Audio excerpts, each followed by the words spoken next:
अंगणवाडी कर्मचाऱ्यांना शासकीय कर्मचाऱ्याचा दर्जा द्या, पेन्शन आणि ग्रॅज्युइटी लागू करा. महाराष्ट्र राज्य अंगणवाडी कर्मचारी संघटना आक्रमक. आज महाराष्ट्र राज्य अंगणवाडी कर्मचारी संघटनेच्या वतीनं महिला कर्मचाऱ्यांच्या संतप्त भावना व्यक्त करण्यासाठी आणि विविध प्रलंबित मागण्यांसाठी एका विराट मोर्चाचे आयोजन करण्यात आले आहे आणि या मोर्चामध्ये जिल्हाभरातून शेकडो अंगणवाडी सेविका आणि मदतनीस मोठ्या संख्येनं सहभागी झाल्या होत्या. या प्रसंगी शासनाच्या भूमिकेचा तीव्र शब्दात निषेध व्यक्त करण्यात आला आणि जोपर्यंत मागण्या पूर्ण होत नाही तोपर्यंत लढा सुरूच राहण्याचा इशारा या न्यायालयानं अंगणवाडी कर्मचाऱ्यांचे पद हे वैधानिक पद असल्याचं स्पष्ट करून ते ग्रॅज्युइटीस पात्र असल्याचं म्हटलं आहे. आणि असं असतानाही सरकारकडून ग्रॅज्युइटी दिली जात नाही, जे अत्यंत निंदनीय आहे.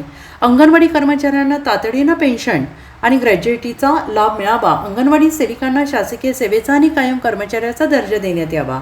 अंगणवाडी सेविकांना देण्यात येणारा प्रोत्साहन भत्ता सरसकट 2000 रुपये करण्यात यावा. कुपोषण निर्मूलन, गरोदर आणि स्तनदा माता आणि किशोरवयीन मुलींची सेवा हे अंगणवाडीचं मूळ आणि अत्यंत महत्त्वाचं काम आहे. आणि असं असतानाही सेविकांना सक्तीनं BLO सहाय्यक म्हणून नेमणे, मातृवंदनेचे काम, एकल महिलांचे सर्वे आणि लाडकी बहीण योजनेचे फॉर्म भरण्याची कामे सक्तीनं लादली जात आहेत. महसूल विभागाच्या वरिष्ठ अधिकाऱ्यांकडून BLO सहाय्यकाचे काम नाकारणाऱ्या अंगणवाडी सेविकांना नोटिसा पाठवणे, पोलीस तक्रारीची धमकी देणे, दादागिरी करणे असे प्रकार सुरू आहेत. महिला कर्मचाऱ्यांवर होणारा हा अन्याय अत्यंत चुकीचा असून प्रशासनाने ही अरेरावी तातडीनं थांबवावी. आणि अन्य मागण्यांसाठी अंगणवाडी सेविकांनी आज सांगलीच्या जिल्हा परिषदेवर भव्य मोर्चाकडून आपला आक्रोश व्यक्त केला. यावेळी अंगणवाडी सेविका मदतनीस मोठ्या संख्येनं उपस्थित होत्या. सूर्यवंशी गायकवाड, महाराष्ट्राच्या अंगणवाडी कर्मचारी संघाचा सरचिटणीस आहे. आमचा मोर्चा यासाठी काढलेला आहे. महिलांमध्ये संतप्त भावना आहे. अंगणवाडी कर्मचाऱ्यांना पेन्शन लागू करा, ही मागणी आमची आहे. मान्य सर्वोच्च न्यायालयाने निकाल दिलेला आहे. अंगणवाडी कर्मचाऱ्यांचं पद हे स्टॅच्युटरी पद आहे, वैधानिक पद आहे. त्या ग्रॅच्युटीज पात्र आहेत, तरीसुद्धा हे सरकार ग्रॅच्युटी देत नाही. त्या सरकारचा निषेध करण्याचा आम्ही लवकरात लवकर ग्रॅच्युटी आणि पेन्शन आम्हाला मिळाली पाहिजे, ही आमची प्रमुख मागणी आहे.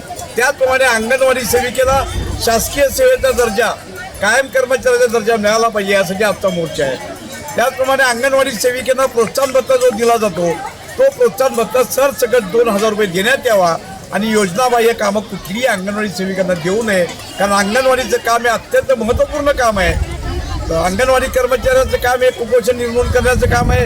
गरोदर माता, स्तनदा मातांना सेवा द्यायची आहे, किशोरवयीन मुलींना सेवा द्यायची आहे. असं काम असताना अंगणवाडी सेविकांना सक्तीने BLO सहाय्यक म्हणून नेमलं जातं. जर का समजा त्यांनी काम केलेलं आहे तर त्यांच्यावर दादागिरी केली जाते. तुम्हाला आम्ही नोटीस देऊ, तुमच्या विरोधामध्ये आम्ही केस दाखल करू. हे अन्यायकारक जे आता होत आहे ते बंद झालं पाहिजे. अंगणवाडी कर्मचाऱ्याला कुठलंही योजनाबाह्य काम देऊ नये. मातृवंदनेचं काम अंगणवाडी सेविकांना दिलेलं आहे. त्याचप्रमाणे एकल महिलांचा सर्वे अंगणवाडी कर्मचाऱ्यांना दिलेलं आहे. लाडकी बहिणीचं फॉर्म भरायचं काम अंगणवाडी सेविकांना दिलं आहे. नेमकं अंगणवाडी सेविकेने काय करायचं? जर का हे सगळे कामं सरकार देणार असेल तर आमचं म्हणणं आहे त्यांना लवकरात लवकर शासकीय कर्मचाऱ्याचा दर्जा द्या. आम्ही कुठलंही काम करायला मागे पुढे बघणार नाही, आम्ही घाबरणार नाहोत, असा इशारा सरकारला द्यायला आम्ही आहोत. जिल्ह्यामध्ये अंगणवाडी मदतनीस मिळून जिल्ह्यामध्ये 3000 सेविका मदतनीस आहेत. 3000 सेविका, 3000 मदतनीस, एकूण 6000 कर्मचारी आहेत. तुम्हाला महसूलचे वरिष्ठ अधिकारी, जर अंगणवाडी सेविकेने BLO सहाय्यकचं काम नाकारलं तर तिला नोटीस दिलेली जाते, तिला धमकी दिली जाते की तुझ्यावर आम्ही पोलीस कंप्लेंट करू. अशा पद्धतीची धमकी देणं हे अत्यंत चुकीचं आहे. ही दादागिरी बंद झाली पाहिजे. Bureau report SBN Marathi, Sangli.